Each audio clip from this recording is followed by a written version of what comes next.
point, and so it's one of my jobs is to look after this incredible vessel and also share the stories of our time and travels. So what we're going to have a quick look at is designing the ship. And there's obviously a huge amount of features on board the ship, and there's no way in such a short space of time that I can go through all of the features that make the Discovery what it is. So I'm going to point a few of the ones I think are the really important ones, some interesting ones, but I would also ask that you all take the chance if you've not been on or not been on recently to go and enjoy the ship at some point when it's open, because there is so much more to the ship than I'll be able to cover in this.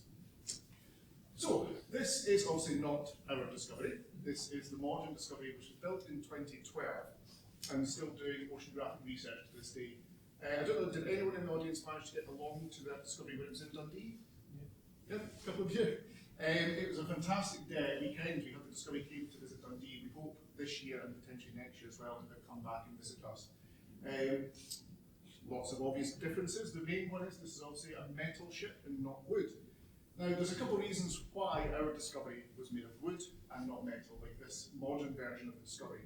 Now, sometimes it's thought it's because that's just what ships were being built in those days. 1901 or 1900 when they started building our Discovery, so people think just sailing ships, traditional wooden vessels is just what they had. This ship here, the Theseus, was the last ship to be built on the slipway that the Discovery was built on before our Discovery was built. So they built this, finished, and then started laying the keel for our Discovery. So this shows what even Dundee at that point was building. It was a cargo ship for the Braving shipping line. So it wasn't because they didn't have the skills, it wasn't because that wasn't what they were building. The main reason why they chose to build it in wood is for strength. So if you think of, everyone knows the story of the Titanic, so you're talking about massive ships made of metal, but you could be talking fractions of an inch thick. The Discovery, or the ship that became the Discovery, had to be built much, much stronger to be able to survive those incredible oceans and the ice they knew they were going to face. Now there's a couple of choices they could have gone for. One of the choices was to copy the design of a very well-known ship called the Fram. This is the design for the Fram. I'm sure you've all heard of that. So this was the ship that Nansen used originally, and then later on Amundsen used. Now the Fram had a really unique design. Designed by a Scotsman, but built over in Norway. The main feature it had, is this saucer-shaped bottom. And that was so that when they got into the ice, and they knew they were going to get into the ice, that the ice would go underneath and the ship would sit on top. So it didn't have to worry about being trapped in the ice. I'm sure you've all heard the story of the Endurance. Being trapped in the ice is very, very dangerous. So if you can just have your ship just pop on top of the ice, and especially because this was designed for the Arctic, it's going to go across the ice floes. And so it'll just drift sitting on top of the ice. They had that as an option, but they decided to go with a more traditional British design that had been used for whalers. And that was because they knew, of course, they're not just going from Norway up to the Arctic regions, they're going to have to go from Dundee and make their way all the way to the Antarctic. So they have to have a bit of seaworthiness that they can't just risk rolling about like a little saucer on top. So the design they went for instead was based on this. So this ship is also known as the Discovery, the HMS Discovery. It started its life as the Bloodhound. So it's a Dundee-built whaler and sealer. And so this was the design they decided on copying because it was already a proven ship that could survive polar seas. And by saying that they copied this design, they really did use tracing paper. Because if you look at this, this is the original blueprint for our Discovery. You can see how alike they are.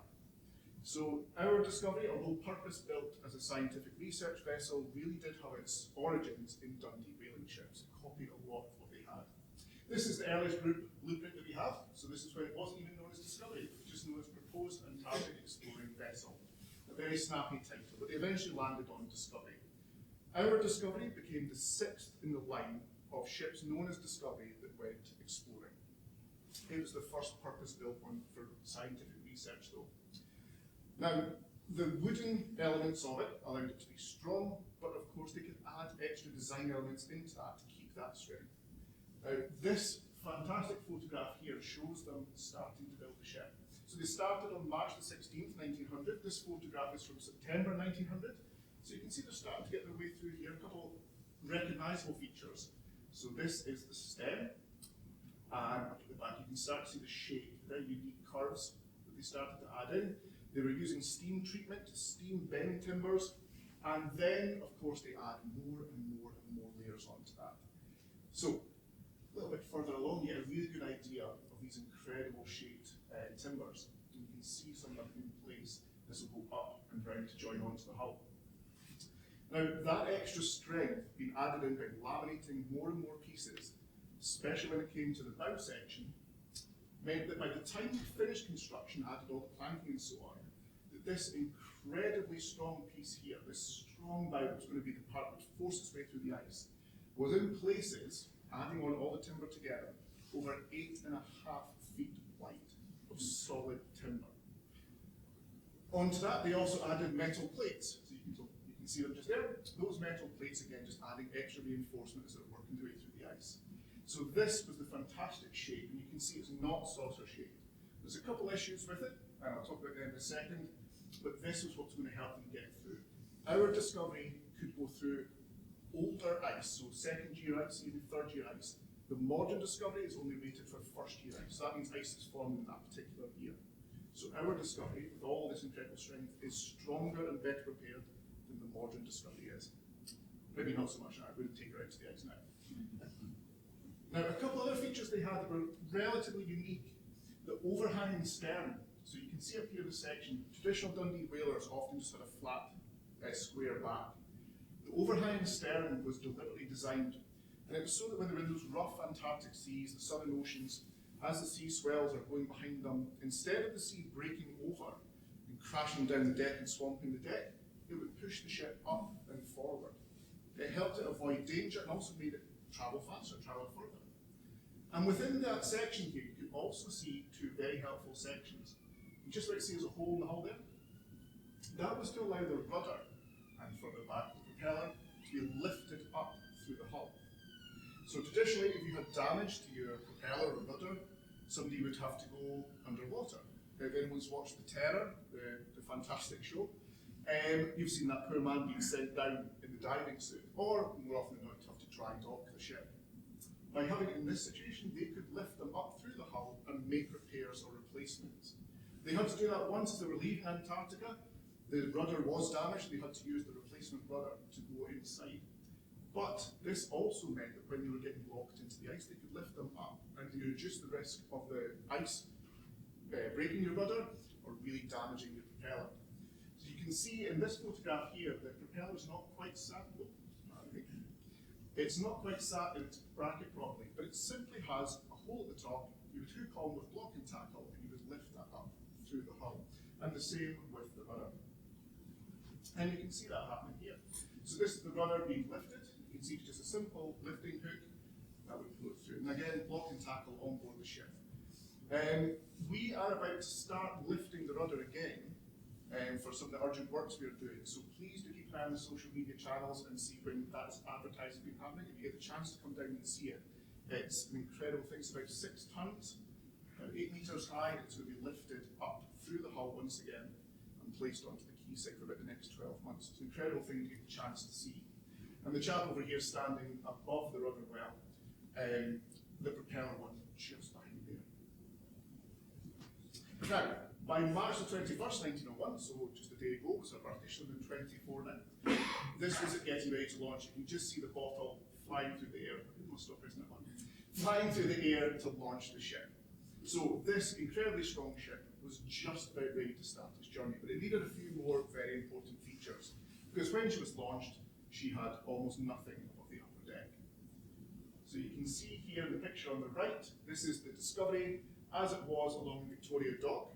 So roughly where the Unicorn now sits, this was where it was at. There was a 90-ton steam crane, and that was used to lift in 2 very important parts, the boilers and then the engine. So although the Discovery, of course, everyone knows it's a sailing ship, it's got masts and so on, it did have an engine, and for the time, quite a powerful engine. It's a 450 horsepower engine. To compare that to the Terra Nova, which at that time was seen as one of the most established and strong Dundee whalers of its time, its engine was 140 horsepower. So they were on purpose putting in a very powerful engine. That was to allow them, when they reached the ice, to force their way through, using that really strong bow to get themselves as far into the ice as they possibly could. So yeah, this was also built in Dundee. The engine and boilers were built by Gourlay Brothers. The building, or one of the buildings from that complex, still exists along the Gallagher Retail Park, the Marks and Spencer's Food Hall. If you go in there and look up, you'll see a big overhead crane. That was from the Gourlay brothers. So if you go to that building, it's where they built these amazing pieces of engineering. So they were set for their sea trials. They had the engine in, and they were good to go. Now you can see on this one, there's no sails unfurled. They're just using the engine to test it out to see how well they can do. They were able to get to about 9 knots, not a particularly fast ship in any way, shape or form, but it wasn't designed to be. It's designed to be sturdy and strong and survive its way through the Antarctic ice. But of course they would have used the sails as much as possible because it's free energy. You don't need to worry about paying for it, and also you don't need to stop in a port. If you're on your way to Antarctica, who knows where you're going to be able to stop, if you're going to be able to stop. So having that free energy was fantastic. They also used free energy for light. So they had a wind turbine on board, and they were able to have electric light below deck. They had over 80 bulbs, or 80 lights, set up throughout the ship, and the electric light flooded through the ship. Incredible invention for the time. One downside, that is not the strongest looking windmill. And it did get absolutely annihilated in Antarctica. It was pummeled to pieces, and Skelton, the chief engineer, and his crew worked so hard trying to repair it. Up in incredible gales, up with their bare hands trying to repair these pieces. And of course, metal and bare skin in extreme colds, they had lots and lots of problems. But they did manage to repair it a number of times, but eventually in one extremely big storm, they lost it completely. And they had to go to fallback options of oil and acetylene. But it was an incredible thing. They had electric light down there. And again, free energy. They didn't have to take any more supplies. So of course, supplies filling the cargo hold was already taking up so much space. We're away for 3 years. Another feature that they had on the ship was natural light. Okay? Free. Now, anyone that's been on the ship or seen any photographs of the ship, they'll notice there are no portholes along the side of the ship. And that's on purpose. As soon as you bore into that incredibly strong, thick wooden hull, put thin plate glass into there, you're instantly weakening the structure and risking more damage because anything can go through and break. So what they simply did was have deck lights. You can just about make out a couple dotted along here. The original deck lights on the Discovery were flush to the deck. Anyone that's been on the Discovery now will have seen the ones that are like giant metal mushrooms, known as mushroom vents. The crew on Discovery called them ankle bashers. But they are doing the same job. The reason why they changed over from flush to the deck to the mushroom style ones that you see now, that were added in 1925, is simply because the flush ones, as soon as you open them, even the lightest of rains would drip down and you've got problems with water leaking out. The mushroom vent design means that you can have some amount of water crashing, or even some waves, and it'll hit the mushroom vent and go down across just over the deck. The vents are on the inside. Unscrew from the inside allows the stale air to vent out, fresh air to come in, but it does mean you've got an element of protection. And of course, extremely strong storms, you would just completely screw them tight. It's protected, but lovely glass allowing light below deck. You can just about make out the new ones, or newer ones here, despite Alistair Hardy looking the trendiest scientist in the world. Just there, but they are on board the ship now. Again, as part of the urgent works, they'll be removed for a few months. And so you will have a time where you won't see them on the deck, but we're having them refurbished so they'll look as shiny and brass-like as they ever have done. It'll be a very nice thing to see. One other feature that they had, or one feature they lacked, was a thing called a bilge keel. And bilge keels, if you imagine a ship's hull being like this, a bilge keel is something that sits alongside like this. And it's to try and stop the roll, adds an extra bit of buoyancy, and stops the ship from rolling too far over. The one problem you have if you add bilge keels to your ship is you've got something for the ice to grab onto. So you'll see on the full length of the hull here, there's nothing jutting out. So they on purpose designed it that way. If they designed it with the bilge keels, knowing full well they were going to get trapped into the ice, it was a deliberate thing. They didn't accidentally get trapped in Shackleton. They knew that they were going to lock in during the winter for safety, amazingly enough. But they knew if they had bilge keels, the ice could form around, either pull the ship down or pull it apart. So a simple solution, just design it without. But it did mean they had a big problem with the ship rolling. Because without those bilge keels to stop it, this ship incredibly could roll over 40 degrees. The captain of the modern Discovery, when he was here, was saying that at even close to 40 degrees, they'd be heading for the lifeboats. But the crew on board this Discovery, they managed it and they got on with it and they accepted it because they knew they just had to have it that way. So it was safer once they reached the Antarctic. And most of them actually said it was a relatively pleasant journey. A couple of them complained, one who had a tin of soup fell on his head, as it had a massive roll, fell off his bunk shelf, so he wasn't the happiest, but overall it was a very, very uncomfortable ride when you're going there. So she was designed in the open ocean. This is her leaving New Zealand to head off to Antarctica. So she was comfortable enough in the water, most people said, but where she was really at her best was in the ice.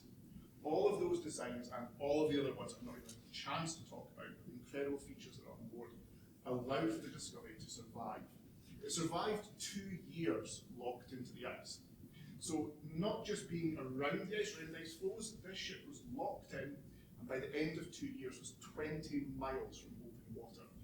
The ice had just continued to form more and more, and that meant they had to try and release her using explosives, they used ice saws, they used just human power trying to dig and drag, but what they eventually had a real luck was a slight change in the weather, a sea swell, change in temperature, and the 2 relief ships, the Terra Nova and the Morning, were able to finally force their way through into an open pool, and the Discovery was freed. And so this, as I say, this is where she was built to be, this was her home, this is what the entire ship was designed around. But of course, that's not where she is anymore, she is where she belongs now, a permanent home here at Discovery Point, where we want her to stay forever. So please do keep an eye on the social medias. The next 12 months there will be some amazing amount of project works. The cuddies, which are the toilets on the ship, you can already see down on the quayside, we lifted them just the other week. Huge amounts of amazing work, so please do look on. And again, as Julie said, thank you so much for all your support, and I hope you enjoyed. Nice to see everyone. Thanks so much for inviting me to speak at such a historic location.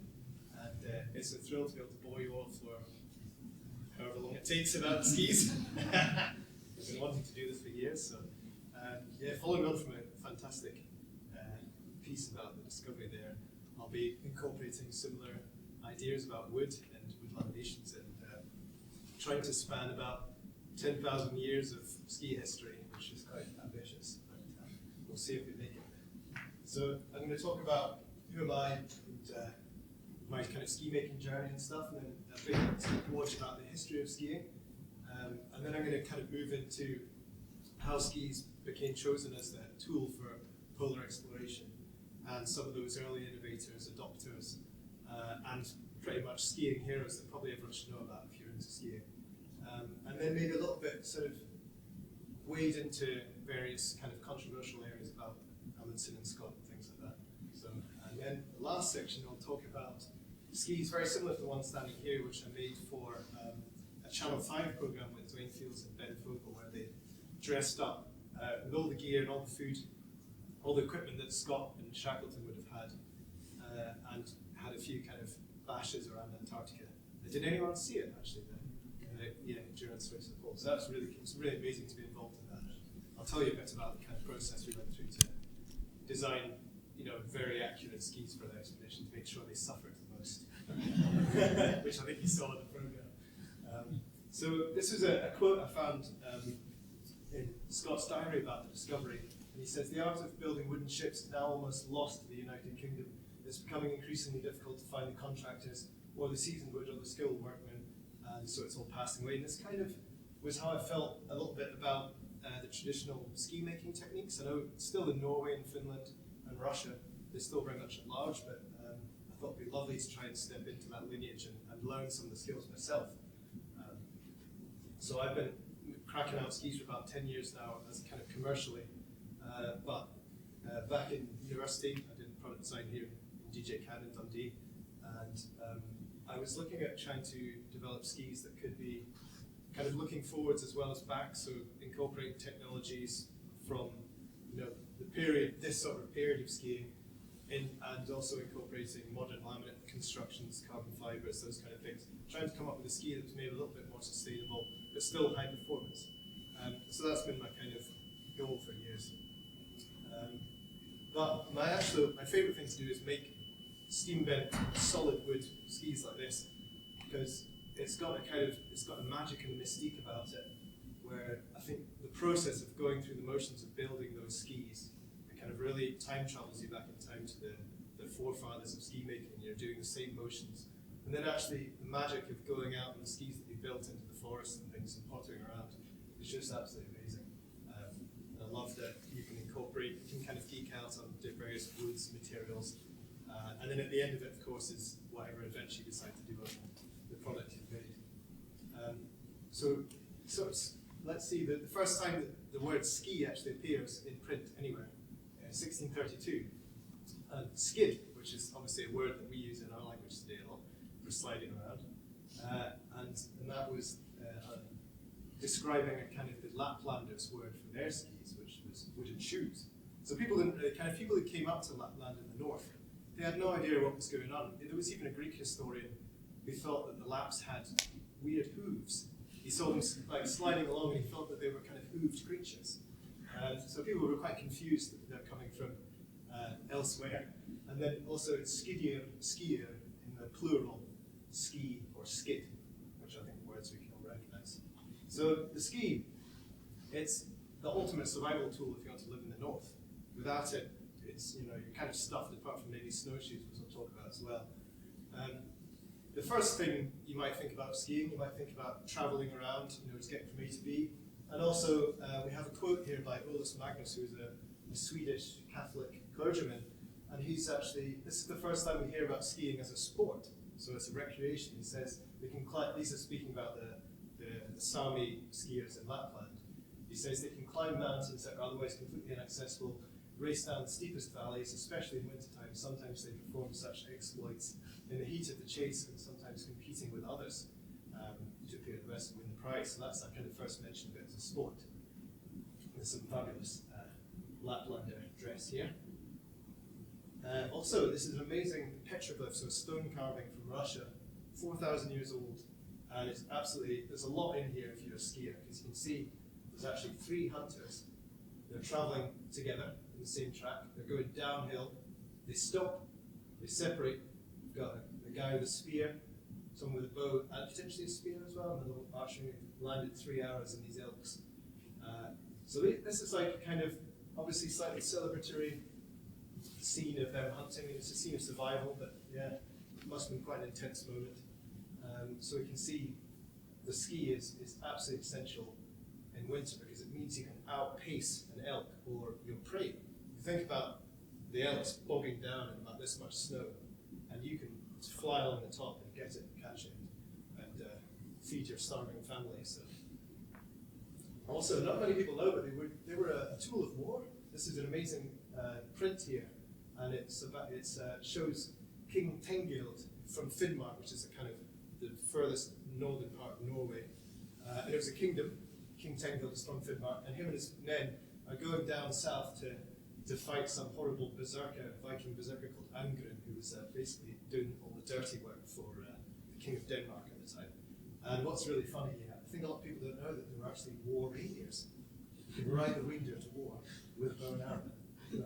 And I wonder if they were armoured as well. But yeah, don't see that a lot anymore. The ski cultures of the world. So anywhere basically along the boreal forest, northern Scandinavia, Siberia, and somewhere you probably don't realize as well. So the kings of skiing, the forefathers, the Lapps, so Lapland, Sami culture. In this anonymous saga, you can see a quote about the Lapp skiers. They are so cunning that they can follow tracks like dogs, both in thawing snow and on hard crust. They are so good on skis that nothing can escape them, whether man or beast. And there's some fantastic traditional Sami dress. You can see a lot of people don't realize that the kind of elf-toed reindeer boot, can you see how well it fits in the ski binding there? Yeah, that's the original purpose of it. Here's some nice early drawings as well. You can see this is a theme we're going to come back to, is the use of dogs, the use of skis, and also animals to haul sledges.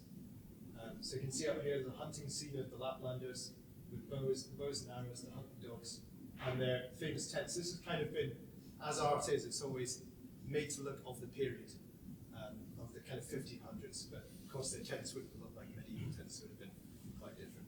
This is a very funny scene here. It's a Lappish family going to church to get their children, what's the word? Christened, that's what, sorry. Yes, they've got these amazing baskets, and the kids in the baskets they ski along. Because of course they would have been pagans, but they might well have been kind of dipping in and out of Christianity as well, so it's quite an interesting little insight into their world. If we go kind of further east into Siberia, all the way to Kamchatka, there's an amazing amount of tribes up there who are reindeer herders, very similar to the Lapps. And they're also using skis, they're using sledges. Some of the designs of the poles are different, so we see a singular pole here with a basket, and a kind of very interesting kind of canoe oar type scoop at the top. So if you think, in some snow conditions, it might be so deep that the basket just doesn't work. So you flip it around, you've almost got like a paddle to ski along with. Siberian skis, often very wide. They vary depending on the area you're in. So if you're mountainous, you might, or in a forest, you might want to shorter ski. If there's big open tundra, you can probably get away with a longer and narrower ski. And the Siberian skis were often covered with moose or kind of elk shank fur as the skin. They were permanently attached to the winter. It had a beautiful glide and grip, so you could slide around them. Not really a descending ski, perhaps potentially maybe in powder snow, but probably ice would be absolutely useless. You can see some amazing ski bindings. Actually, you can see on my ski the raised foot head. So on one of them there, it's actually sunken to get the strap over. So that's another different design there. Not many people know that there's a Chinese kind of Mongolian tradition of skiing in the Altai Mountains. And just as I was describing there, you can see the whole ski is covered in this very smooth kind of leg fur of I'm not sure what animal they would use there, but whatever would be kind of that fine pile that would glide in one direction and grip in the other. Also in northern Japan, obviously northern Japan is very famous for powder snow now. Like a lot of people go there as a kind of powder skiing mecca. And we see the Ainu people who they're indigenous actually to northern Japan and often maligned by the Japanese. They've actually got more in common with their kind of Siberian cousins across in Russia. And they had these amazing skis as well, and you can see them with reindeer skiing. I think they used to ski behind reindeers as well, the ones in Kamchatka. I'm not sure if there were reindeers in Northern Japan. I don't think there are. Maybe they extinct. In North America, you think because of the Clovis culture going across the Bering Strait into North America, you thought maybe the ski would have gone in with them, but it actually, maybe because of the snow conditions in America, we see the Inuit using snowshoes and also going down into the Ojibwe, which is obviously a bit further south, indigenous cultures. But, I mean, it's not too far away. It's still got the tip and the structure. I think on snow that's very, very deep and light and powdery, if you're pulling things, a snowshoe is probably better because the ski's maybe just kind of breaking and it's not getting all the surface layers, so it's kind of slipping back. So maybe that's why. Maybe it's just powder snow. Probably have to ask them. So there's a wealth of archaeological skis that I discovered for this talk. And we can thank the good old bog, which we have plenty of them in Scotland, and also ice. So this is a Swedish bog ski find called the Kilvträsk ski. Beautiful shape. It's got that characteristic spine, strengthening spine all the way down, apart from at the foot where it kind of breaks down a little bit. And you can see the holes for the binding. So we can imagine that this probably had maybe a full reindeer skin as well on the bottom. And we can see, just like those Siberian ski pole, that kind of paddle oar, which is very interesting. It's not a design you see anymore. And this was made of pine compression wood. So that means that a tree that's you've probably seen them that have kind of grown up in a curve. And so the side of the tree that's in compression, that's the side that they would cut out because it would be really dense. And the other side would be in tension. And they seem to love that for the ski making. And you would go very, very straight green piece of wood if you can get it, with the wood going kind of perpendicular to the ski, wood grain. This is an amazing story. So in 2014, there's a Norwegian kind of glacial team that were analysing glacial retreat in the Norwegian glaciers, and the team actually discovered the ski just popped out with the glacial retreat. So it's a little bit misshapen, made of birch. And this is from the kind of early medieval period, so 724 AD. It's not that long, this one, 187, good and manageable. 170 waist would be quite extreme for a powder ski today. And it had a lovely, still intact, twisted birch and leather binding. And they only found one, so they organised an expedition, I think in 2018 or 2019, to go and find the other one because they thought it would be nearby. So this is them actually digging it out. And they had to pour warm water over it to kind of release it from the glacial ice. And there's the tip there coming out, so exciting. And there's the guys that managed to retrieve it. Absolutely brilliant find.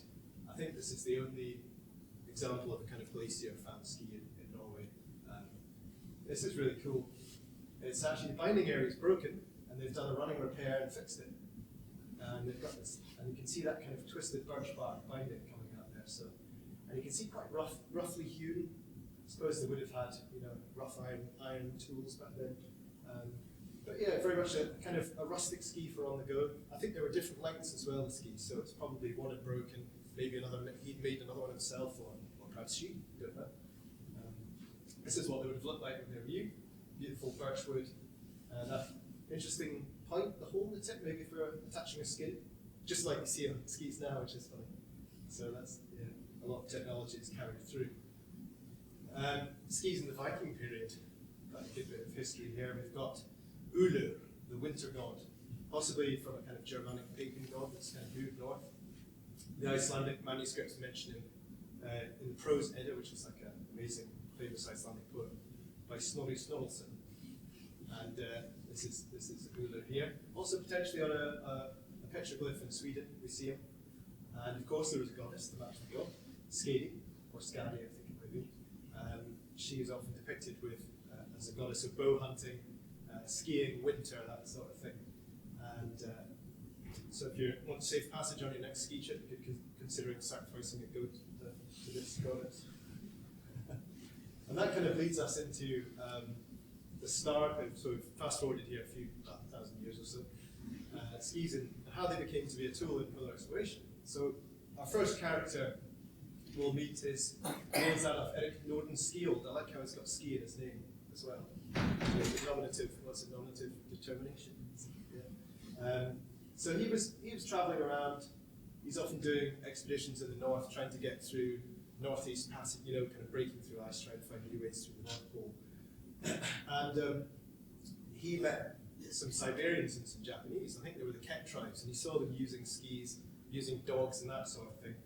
And he had this. There was a bee in people's bonnets in the kind of 1880s about who could cross Greenland. What on earth was in the middle of Greenland? Was it a green expanse, sort of like fertile paradise? People wanted to go and see what was in the interior. So Nordenskiold organised an expedition. He thought who would be better to take along the two Laplanders. We've got Pava and Anders. And they were kind of they're having a hard time. I think a lot of the guys who were actually walking the Laps were actually skiing. And they sent the two Laps off to see if they could get to the east coast of Greenland. I think they were somewhere in the middle at the time. And they thought, let's see if the Laplanders could find the coast and report back. And they disappeared for 57 hours, where they didn't sleep apparently, covered 430 km. And they were carrying only like a small amount of food. And you can see, they thought, being Laplanders, they're very keen to like bag a few polar bears and stuff along the way. So he had a spear. So he's got his kind of two sticks, one of them was a spear. And they came back exhausted but alive, and they never reached the coast, unfortunately. But this was kind of like the first time Nordenskiold thought, right, skis are like really fast, really efficient on flat tundra that you find in the kind of interior Greenland. So he wanted to kind of put on a competition, a race as it were, to simulate a Greenland crossing. It's like, could it be done on skis in one go? And this is where our first Scottish character comes in, which is, he was actually a Scottish Swede called Baron Oscar Dixon. And he was the wealthiest Swede of the day, apparently. And he financed all of Nordenskiold's expeditions. And he's got this great Scottish heritage. So there's actually still a ski race today named in his honour, called the Nordenskiold Ski Race. And it starts in Jokkmokk, which is far, far north of Norway, or is it Finland?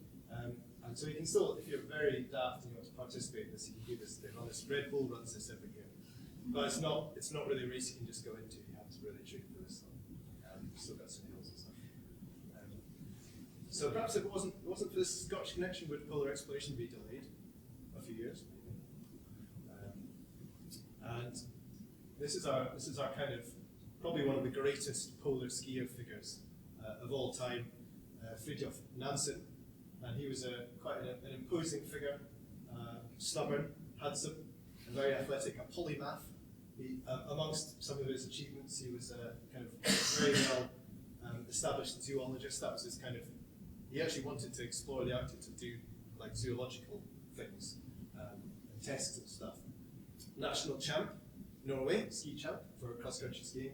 Ice skating 1 mile record holder, polar explorer, oceanographer, humanitarian. He did a lot for refugees actually when he retired from his exploration, and he invented the Nansen passport for stateless persons, and he got a Nobel Peace Prize for it. So definitely a guy worth knowing. His wife Eva, also the Scottish, not Scottish, Norwegian ski champ.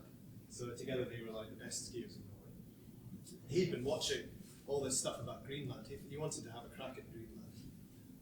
So he got a crack crew. He's got 2 Laplanders as well, which are Samuel Johansen Balto. Do you know about the famous Alaskan husky Balto, which got the smallpox vaccine? He actually lived in Alaska later. The dog's named after this guy. And the other guy was Ole Nielsen Ravna. So these guys, apparently they were quite stoic. One of them was funny, one of them was grumpy. But they were like absolutely amazing skiers, and they were kind of there to, I guess, show everyone how it's done, look after the skis, keep everything running smoothly. They also naturally knew how to use specialist sledges, which are like the pre-runner of the Antarctic and Arctic polkas.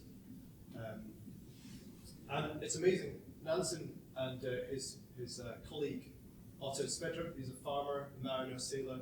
They're like really amazing at prototyping, R&D, design. So they designed loads and loads of brand new gear for the trip. He also was a purist. He said, iron and steel on a ski are a monstrosity.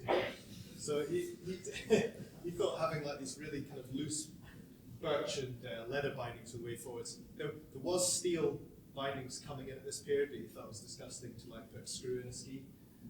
So he used the traditional Sami reindeer boots with pointy toes. I actually forget the name of them, I got the name as well. This is some of the amazing equipment. So like the Primus though, which we'll enjoy in camping today, the first guy to use it in kind of cold climates, he adapted it as well. Double layered tents to stop condensation, that was their invention. And look at the lightweight sledge here made of kind of, I think it's bamboo construction. He had a kind of coracle that could be set out, like a skin-on coracle that they made at the end of the expedition when it all went a bit pear-shaped. And you can see the fantastic Sami dress here. Look at the guys, the long skis. The skis, the Sami skis, you can see very long, very thin. Because up there, they're used to going in a straight line. They don't need to do turns, so very, very long, thin skis. Often with the groove running down the center to keep it running in a straight line. You can see on these ones actually, I've got that kind of the little scallop out the middle there, and that's just to kind of track the ski along a bit in a straight line better. That wasn't always there on skis, but mostly for traveling it was. The Fram, which was mentioned by Ali, there's the funny kind of, it's quite a funny stout-looking ship, and that was along with the Scot Colin Archer, who Ali mentioned, so another Scot in the story, which is really cool. Built from the ground up. They had, so for the Fram expedition, I don't know if you're probably familiar with it, like they set the ship on a course stuck in the ice, and then Nansen and Johansen were going to have a crack at the North Pole from the ship, but it all went a bit pear-shaped, and they didn't make it because of all the kind of changing conditions and stuff. And there was this crazy survival story of them with the dogs and these special canoes which they designed, and they ended up floating around until they reached Franz Josef Land, losing dogs unfortunately along the way, which is sad. They did occasionally, they got attacked by walruses, got attacked by polar bears. They managed to eat polar bears, eat walruses along the way. They even had a sail on their canoe. And after kind of, I think they overwintered in this little hut they made, and foxes kept on coming in and stealing their food and stuff. It was just completely crazy. Anyway, Nansen appeared like a year and a half, 2 years later, looking like this. And he was discovered by English explorer Jackson, who was also trying to get to the North Pole. And they kind of found each other through the mist on Franz Josef Land after them drifting around. So it was complete madness.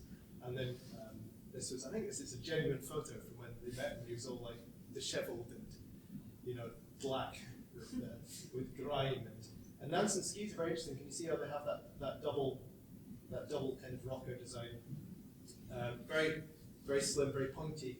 So he didn't like the Telemark skis, which were around at the time. That Telemark was an area, a county in Norway, and they were all about doing big flashy ski jumps, Telemark turns and stuff.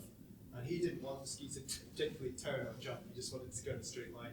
So he decided this was the ski for him. Fram, which Ali mentioned, wooden composite, very cool, very, very similar to some of the later skis. I thought there was kind of a similarity there between the snowshoes and the skis and the elevation, which is quite cool. And then our next character we'll look at, Roald Amundsen. He actually wanted to join Fram on the Fram expedition, and Nansen said no. So yeah, a bit of a rivalry there potentially. Roald Amundsen wasn't, as a young man, wasn't a natural skier. And he suffered quite a lot in kind of early ski adventures. Ended up upside down in trees and kind of like head first into snow and had to be dug out and things. But he's the kind of guy who was very persistent, and he eventually became a really, really good skier. He was obsessive. He loved to test gear, a bit like Nansen. He was always developing and prototyping gear. You can see him here. He spent a bit of time on an expedition to North America, and he met the Eskimo, the Inuit culture there. And he decided that their loose-fitting fur clothes were like the ultimate clothing for up there. So they're loose-fitting, you get some air ventilation, so you're not sweating. Sweat's obviously a big problem when you're sleeping in those kind of conditions and everything gets frozen. So he wanted a bit of air circulation. Also went for I think in this period he went for the kind of softer boots as well. He also, he actually went to Antarctica before his famous attempt. They were stuck in ice in Western Antarctica, and the rest of the crew had scurvy, and they were all kind of, in the Antarctic winter, running in no sunlight, no vitamin C. He was out on the ice every day, testing different woods for the glide to see which one was the most efficient. Pretty obsessed, and kept himself busy doing that. He, unlike Nansen, decided to step forwards in technology and apply some steel and some screws in the ski. He didn't like when your boot moved around too much. He just wanted really efficient technology that moved you in a straight line. He didn't have any time for like loose leather straps and birch bark and stuff. So he came up with what's kind of a precursor to a modern cross-country ski boot, where it has a hard, very stiff sole, but then this kind of soft upper. So that was kind of their innovation. You can see it's a shoe that's just basically been chopped and then canvas has been attached. And that's fairly similar to what we find today in cross-country classic racing boots, which is really interesting. For a trip to an attempt on the South Pole, you need the best skiers in Norway. Enter Olaf Bjaaland. Bjaaland and Amundsen met on a train going to Chamonix, because if you're a skier who thinks they're any good, you've got to go and hang out in Chamonix. And Olaf Bjaaland went to Chamonix and he mopped up, beat all the French, some big, massive ski jumps at the time. And yeah, he kind of wherever he went, he was beating everyone, not only in kind of distance cross-country races, also in ski jumping. And he was from the Telemark region in Norway, which is like the cradle of kind of skiing in that era. This is one of the most famous locations in Norway. It's Morgedal, and in the Telemark region. Have any of you ever heard of Sondre Nordheim? Have you heard of him? He was a skier in Morgedal around that period, and he did lots of interesting product innovations on the skis to get the bindings a bit better, so he could jump off roofs and do all these daft stuff. So, I mean, this is like things you would see nowadays in a ski film, but he was doing this in the 1880s. I can't even see the bloody landing. It's absolutely crazy. Oh, this is a very short, I might kind of skip through a bit of this, but this is to get you an idea of what a ski making workshop would have looked like in that period. So Bjaaland, who I mentioned there, is doing one of the best skiers in Norway, or the best, but pretty much it's like having a world champion on your team.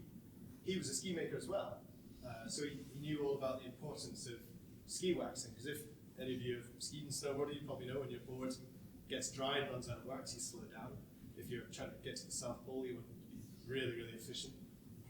Back then, they were using, obviously, pine tar, which is the smell you can probably smell, candle wax, animal fat, things like rosin, you put a violin string, you can melt them all up into a kind of into a waxy soup, and then you would apply it hot onto the skis.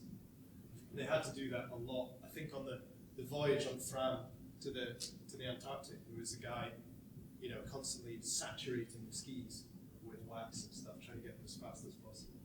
Let's play a wee bit of this.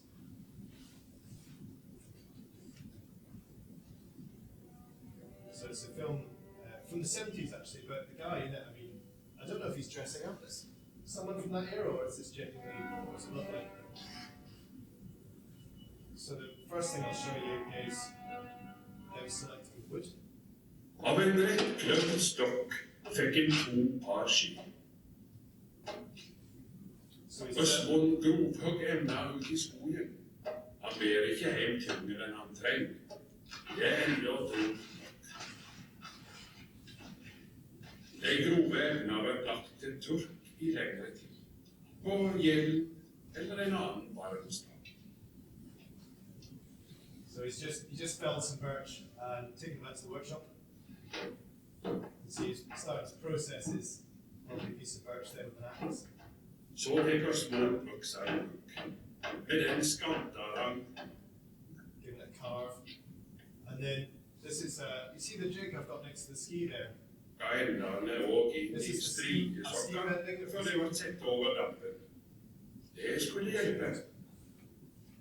Bøyen noe av det vanskeligste med hele skimakerkunsten.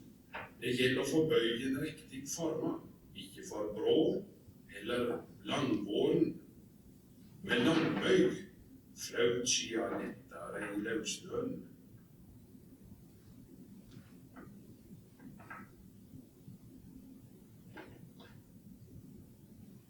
So when you heat the wood fiber, the sort of fibers of the wood have become soft and malleable for a period of time, and then you can bend it into the shape of it, which you'll see in a moment.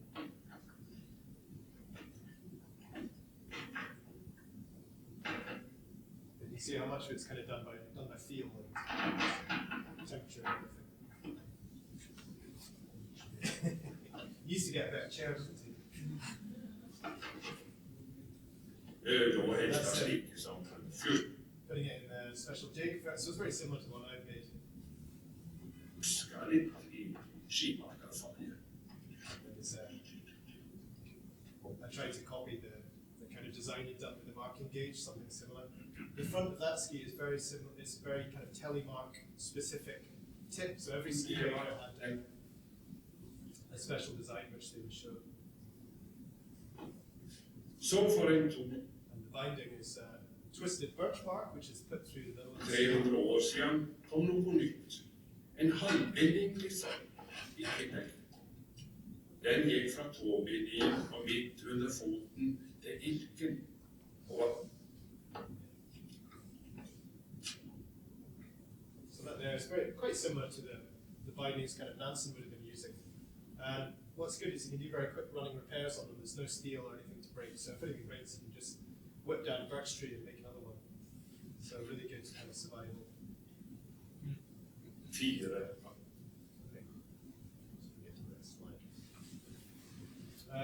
So just as we saw in the approach of the Sami, using the dogs, using the lightweight sledges, Amundsen was very much all about the fast and light approach, which is something that I think outdoors people will know a lot about today.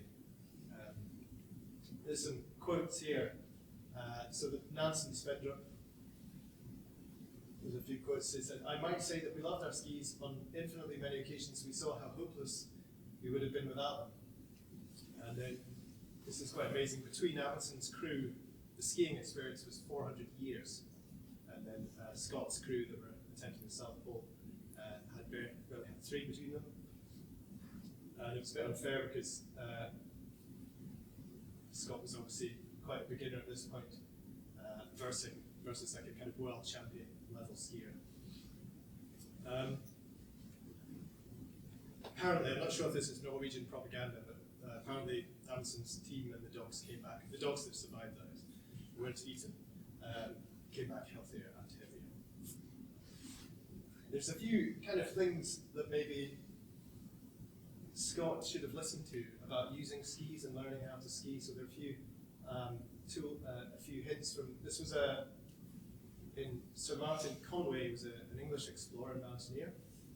He wrote a book called With Sledge and Ski Over Arctic Glaciers in 1898. And he was actually he was a good adopter of the skis. He said, without the ski, progress in any direction would have involved intolerable discomfort. Explorers must be freed as much as possible from the mere mechanical labour of sledge hauling. So he wasn't a fan of just plodding along, hauling your sledges behind you. Amundsen, on the other hand, he would get the dogs to pull the weight, and he figured out he could just ski along at the same speed as the dogs pulling the sledges with all the gear on it. Also Sverdrup, who was a character we met earlier, who was with Nansen on the Fram at the Greenland crossing. He said he took a Danish zoologist out on a skiing expedition, and Edvard Bay, he wasn't a skier, and he said he struggled horribly. He could not use skis. He fainted twice from exhaustion. From this, you can understand the great importance of knowing how to ski. So it's a little bit bit of a hint here. And this was quite funny. I found this nugget of information from Scott's diary about the Discovery mission. And he said, our skis have been of little value. Very interesting. Amundsen read this. He read the diary. And he said, what on earth did he mean? There must have been some kind of misunderstanding. He's like, I read it 1,000 times and still couldn't figure out what he meant. So surely, the flats of Antarctica on the ice would have been absolutely ideal for skis. So it's Amundsen's boggled at this, reading this. This is just that we, like Scott and Chapman and Skeleton's skis are downstairs, is that right? Yeah. So that's them coming back from a polar attempt in 1903. So they were skiers, but they just maybe lacked that experience that Norwegians had, the natural ability of skiing. Scott also, he's been known to have said there's nothing more equal and honest to the use of one's legs, meaning i.e. walking.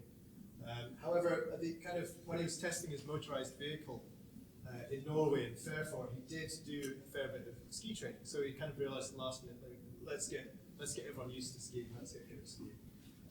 But maybe they still hadn't done enough practice at this point, and there was occasions when they'd actually dumped all the skis on the ice cap, and then they realized they plodded on, and then they realized actually maybe we need the skis. So they went back, got the skis, picked them up again. It was a bit of a disaster. The man-hauling approach, Scott was walking 2.5 miles a day. Still pretty amazing, actually. And then Amundsen skiing 17.5 miles. Amundsen, he alleges with his team that they were going easy. And, not pushing it too hard. Amundsen didn't want to mutiny, so he wasn't pushing the men too hard. Don't know how true that is. Could be propaganda. Was Scott's failure a catastrophic failure in experience, taking too much stuff, not using the right clothing, not training enough for skiing, perhaps? One for debate. Quite a lovely story about Nansen, the character we met earlier. Scott and Nansen were actually talking to each other, and Scott was very interested to learn about what Nansen had done. And Nansen was, telling Scott about how important skis were. He's like, right, you need to meet this guy, Trygve Gran, big skier, also an aviator. As a side note, he was the first guy to fly from Cruden Bay to Norway, and there's a memorial in Cruden Bay for Trygve Gran, if you're ever there. Yeah. So he flew that across the North Sea, first guy to fly across the North Sea. Anyway, he also decided to come along with Scott on the Terra Nova expedition. Trygve sourced Scott, I think, 50 pairs of these Norwegian Hagen & Co. skis, which are from Christiania, which is now called Oslo. You can see the nice bindings there, the leather, not particularly sophisticated, made of hickory, so a lot heavier than my ones. Mine are ash. The hickory ones be about double the weight, but that's because Antarctic snow is very abrasive, very crystalline. Have you ever walked in that snow that's quite squeaky and kind of sticky and cold? That's the kind of snow in Antarctica. There's also lots of ice, obviously. So a hickory sole, there's something about the minerals, I think, in the hickory. It's got lots of sand and kind of particles to it, which make it very abrasive resistant. It also means it's harder to wax, so the waxer of the ski has a lot longer to try and penetrate the gliding waxes into the ski.